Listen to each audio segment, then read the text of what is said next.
Brazil কিংবা Argentina যেই দলকেই support করো না কেন, সকলের উদ্দেশ্যেই আমি একটা মেসেজ ড্রপ করতে চাই। আর সেটা হচ্ছে, always remember it's just a game, nothing else. খেলা আর পার্সোনাল লাইফ এ দুটোকে কখনোই গুলিয়ে ফেলা যাবে না। অলওয়েজ ইমোশনকে কন্ট্রোল করতে হবে, আদারওয়াইজ লাইফে কিন্তু সাকসেসফুল হওয়া পসিবল না।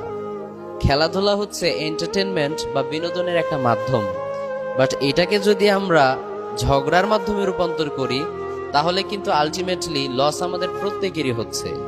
মুনজিরিন শাহিদ আপু তো ব্রাজিলকে সাপোর্ট করে, আইমান সাদিক ভাইয়াও ব্রাজিলকে সাপোর্ট করে, বাট ব্রাজিল হেরে গেলে কি তারা তোমাদের মতো কান্নাকাটি করে, অন্য দলের সাথে ঝগড়ায় লিপ্ত হয়?